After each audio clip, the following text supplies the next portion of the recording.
आतापर्यंत आपल्या संघ वागणूक दिलेली आहे, म्हणून याच्यातला कुठलाही बूथप्रमुख त्यांचं काम करणार नाही. तुम्हाला कुठले कार्यकर्ते आणायचे असेल तर आणा, आणि त्यांच्यासोबत तुम्ही बिलकुल जर तुमच्यावर खूप प्रेशर आलं तर त्यांच्यासोबत तुम्ही येऊ नका, कारण की त्यांचे गाड्या फुटतील. आतापर्यंत आपल्या संघ वागणूक दिलेली आहे, म्हणून याच्यातला कुठलाही बूथप्रमुख त्यांचं काम करणार नाही. तुम्हाला कुठले कार्यकर्ते आणायचे असेल तर आणा, आणि त्यांच्यासोबत तुम्ही बिलकुल जर तुमच्यावर खूप प्रेशर आलं तर त्यांच्यासोबत तुम्ही येऊ नका, कारण की त्यांचे गाड्या फुटतील. पदाधिकारी लोकसभेसाठी निवडून तिकीट द्या, आम्ही त्यांच्या पाठीमागे प्रचार करू. आणि जर समजा तुम्ही जर या 2-3 दिवसात जर निर्णय नाही घेतला तर आमच्या या कुठल्याही नेत्यांनी, जर समजा भारतीय जनता पार्टीच्या नेत्यांनी अपक्षावर जर फॉर्म भरला, आम्ही त्यांच्या पाठीमागे राहू.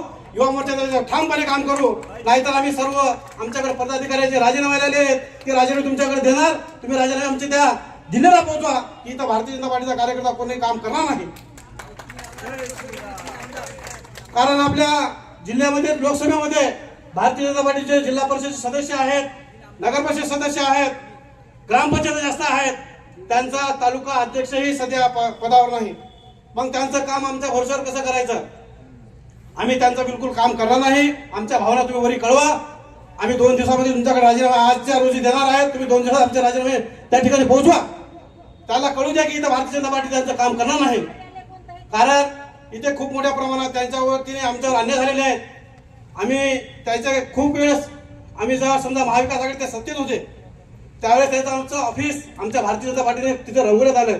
काळा कायदा वापस घेण्यासाठी त्यावेळेसपासून आमची त्यांची दुश्मनी आहे.